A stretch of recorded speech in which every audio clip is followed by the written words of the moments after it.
പിതാവിൻ്റെയും പുത്രൻ്റെയും പരിശുദ്ധാത്മാവിൻ്റെയും നാമത്തിൽ ആമേൻ. എൻ്റെ പ്രിയപ്പെട്ടവരെ, ഇന്ന് ജൂലൈ 9 വ്യാഴാഴ്ച. അമ്മേ പരിശുദ്ധ അമ്മേ, അമ്മേ പരിശുദ്ധ ദൈവമാതാവേ, കൃപാസനത്തിലൂടെ ഞങ്ങൾക്കും ഞങ്ങളുടെ ദേശത്തിനും അമ്മ മധ്യസ്ഥം തേടി തന്ന എല്ലാ അനുഗ്രഹങ്ങൾക്കും കൃപകൾക്കും ഞങ്ങളിപ്പോൾ ഹൃദയം നിറഞ്ഞ നന്ദി പറയുന്നു. അമ്മേ പരിശുദ്ധമ്മേ, ദൈവമാതാവേ, 2004 ഡിസംബർ 7 ഉച്ചകഴിഞ്ഞ് 2:30 കൃപാസനത്തിൽ സംഭവിച്ച അമ്മയുടെ പ്രത്യക്ഷപ്പെടലിനെക്കുറിച്ച് തിരുസഭയ്ക്ക് സമർപ്പിച്ചിരിക്കുന്ന പഠനരേഖകളുടെ മേൽ സഭാത്മകമായ പഠനം ആരംഭിക്കുവാൻ ഞങ്ങൾ പ്രാർത്ഥിക്കുന്നു. അമ്മേ പരിശുദ്ധമേ, ഭൂസ്വർലോകങ്ങളുടെ രാജ്ഞിയായ അങ്ങേയ്ക്ക് ഭൗമസംരക്ഷണത്തിനായി പ്രപഞ്ചപ്രകൃതിയെ തന്നെ തിരുസഭ പ്രതിഷ്ഠിക്കുവാൻ ഈ പ്രത്യക്ഷീകരണം വഴി ഇടയാക്കണമേ. പരിശുദ്ധമേ, ജപമാല മാതാവേ, സകല കൃപാസനം പ്രാർത്ഥനയോടും ചേർത്ത് ഞങ്ങളിപ്പോൾ പ്രാർത്ഥിക്കുന്ന ഈ കുടുംബത്തിന്റെ പ്രത്യേക നിയോഗം പറ മക്കളെ.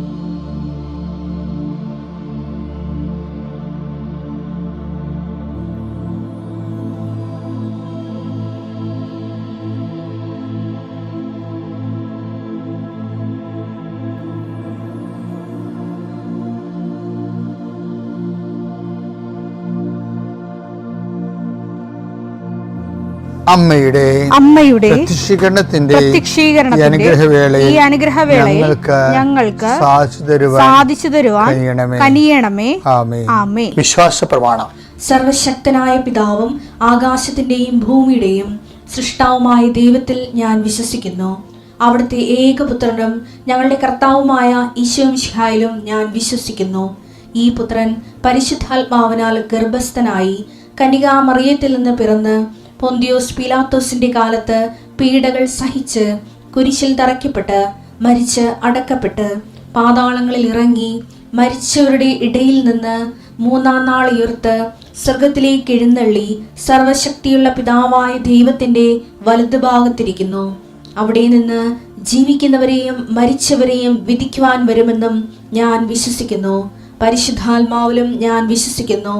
വിശുദ്ധ കത്തോലിക്കാ സഭയിലും പുണ്യവാന്മാരുടെ ഐക്യത്തിലും പാപങ്ങളുടെ മോചനത്തിലും ശരീരത്തിന്റെ ഉയർപ്പിലും നിത്യമായ ജീവിതത്തിലും ഞാൻ വിശ്വസിക്കുന്നു. ആമേൻ. സുഖസ്ഥനായ ഞങ്ങളുടെ പിതാവേ, അങ്ങയുടെ നാമം പൂജിതമാകണമേ. അങ്ങയുടെ രാജ്യം വരണമേ. അങ്ങയുടെ തിരുമനസ് സ്വർഗത്തിലെ പോലെ ഭൂമിയിലും ആകണമേ.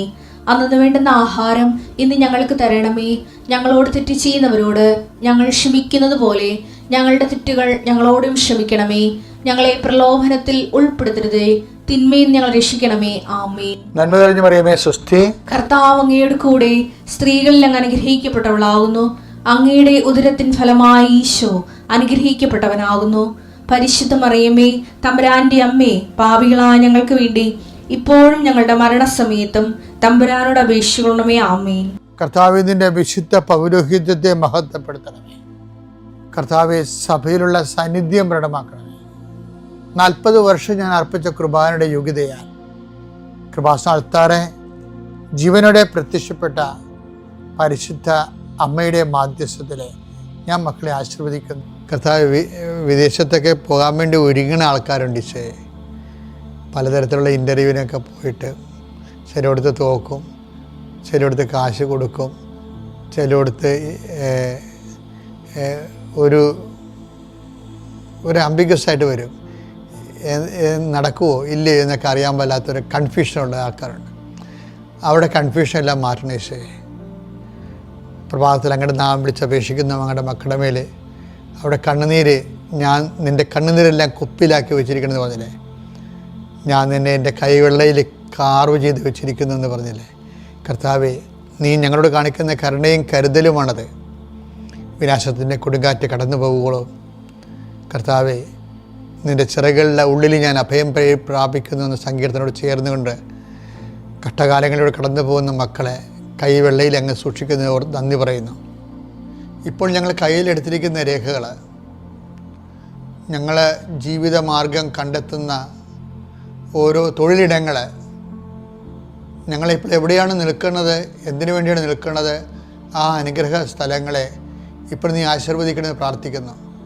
കർത്താവേ, ഞങ്ങൾ ഉപയോഗിക്കുന്ന ജീവിതമാർഗത്തിന് വേണ്ടി ഉപയോഗിക്കുന്ന തൊഴിലിടങ്ങളെ നീ ആശീർവദിക്കണം.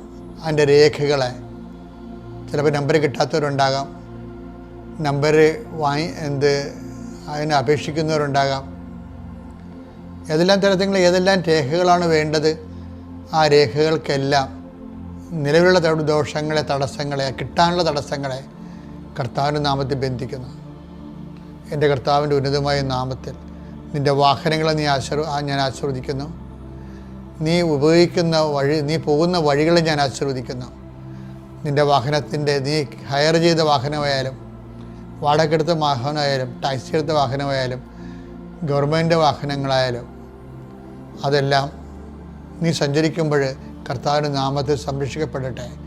ആ വാഹനത്തിന് കുറുകയും നെടുകയും പോകുന്ന മറ്റു വാഹനങ്ങളും തട്ടിപ്പിടി അപകടം ഉണ്ടാകാതിരിക്കാൻ അവൻ നിന്നെ തൻ്റെ തൂവലുകൾക്കുള്ളിൽ മറച്ചുകൊള്ളുമെന്ന് പറഞ്ഞ നിൻ്റെ പാദങ്ങൾ കല്ലിൽ തട്ടാതിരിക്കാൻ ദൂതന് കൽപ്പിക്കുന്നതാണ് ചെയ്ത സംരക്ഷണത്തിൻ്റെ ദൈവം കർത്താവ് നിന്നെ അനുഗ്രഹിക്കുകയും ആശ്വസിപ്പിക്കുകയും സംരക്ഷിക്കുകയും ചെയ്യട്ടെ. എൻ്റെ പ്രിയപ്പെട്ടവരെ, നമ്മൾക്ക് എന്തെങ്കിലും ഒരു ദുരന്തം ഉണ്ടാകാൻ പോകണമെങ്കിൽ പരിശുദ്ധാത്മാവ് നമ്മുടെ കൂടെ ഉണ്ടെങ്കിൽ നമുക്കൊരു നോട്ട് തരും.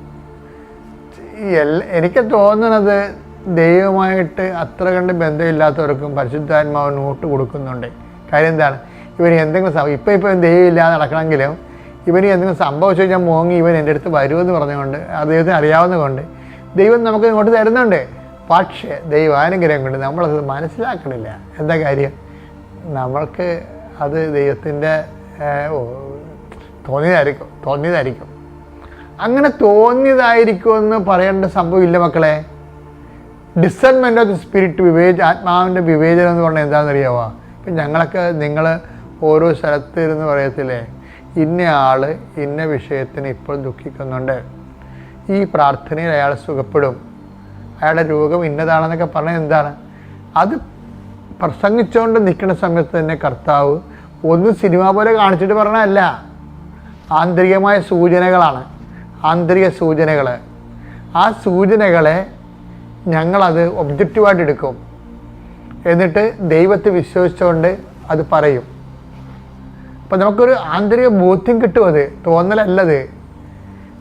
ഈ തോന്നൽ ആണ് ഉണ്ടാകണമെങ്കിലും ചില ആൾക്കാർക്ക് ഇത്തിരി കൂടി ദൈവമായിട്ട് സത്യസന്ധമായിട്ട് പോകുന്നവർക്ക് അത് ബോധ്യമായിട്ട് മാറും. അതാണ് വിഷയം. പരിശുദ്ധാത്മാവിൻ്റെ ഈ വോൾട്ടേജ്, ഡിമിനിഷിങ് വോൾട്ടേജ് ഉണ്ട്, ഫുൾ വോൾട്ടേജ് ഉണ്ട്. അപ്പോൾ ഈ ആത്മാവിനെ നിർവീര്യമാക്കരുതെന്ന് പറയത്തില്ല. 1 തെസ്സലോനിക്ക 5:19. 1 തെസ്സലോനിക്ക 5:19. ആത്മാവിനെ നിങ്ങൾ നിർവീര്യമാക്കരുത്. എനിക്ക് ഏറെ ഇഷ്ടപ്പെട്ട വചനം അത്. ആത്മാവിനെ നിങ്ങൾ നിർവീര്യമാക്കരുത് എന്ന് വെച്ച് കഴിഞ്ഞാൽ ആത്മാവിന് പല ഗ്രേഡ് ഓഫ് പവറുണ്ട്, പവർ സ്റ്റേജ് ഉണ്ട്. ഇപ്പം നിർവീര്യം എന്ന് പറഞ്ഞു കഴിഞ്ഞാൽ പവർ കുറഞ്ഞ് ഇനാക്റ്റീവായിട്ട് വരും. നമ്മളിൽ ലോകാരൂപിയോ ദുഷ്ടാരൂപിയോ കൂടുന്നതനുസരിച്ചുകൊണ്ട് നമ്മളുള്ള പരിശുദ്ധാത്മ ഡിമിനിഷ് ചെയ്ത് വരും. അപ്പോൾ നമുക്കൊരു 30-35% വോൾട്ടേജേ ഉള്ളൂ പരിശുദ്ധാത്മാവിൻ്റെ ഉള്ളെങ്കിൽ നമുക്ക് വരാവുന്ന പ്രശ്നം ഇതുപോലെ തോന്നലേ വരത്തുള്ളൂ. അപ്പോൾ ഇത് നമ്മൾ ഓർക്കും, എനിക്ക് തോന്നിയായിരിക്കും, അത് അങ്ങനെയൊന്നും അല്ലേ, അങ്ങനെയൊക്കെ സംഭവിക്കാൻ പോണ. അപ്പോൾ അതൊക്കെ സംഭവിക്കാൻ പോകണമെന്ന് പറഞ്ഞ് ഇപ്പം അങ്ങനെ ചെയ്യാൻ പറ്റുക. അപ്പോൾ എന്ന് പറഞ്ഞ് നമ്മളത് ആ ഒരു തള്ളിക്കളയും. അപ്പം അത് എപ്പോഴും ഇങ്ങനെയുള്ള സമയത്ത് നിങ്ങൾ ഓർത്തേക്കണം, ദൈവത്തിൽ നിന്ന് വിഷയബന്ധിയായിട്ട് ഒരിക്കലും ദൈവമായിട്ട് നിങ്ങൾ ഒരു റിലേഷൻ സാധ്യമല്ല. വ്യക്തിബന്ധിയായിട്ട് പോകാൻ പ്രത്യേകം ശ്രദ്ധിക്കണം. പിതാവിൻ്റെയും പുത്രൻ്റെയും പരിശുദ്ധാത്മാവിൻ്റെ നാമത്തിൽ.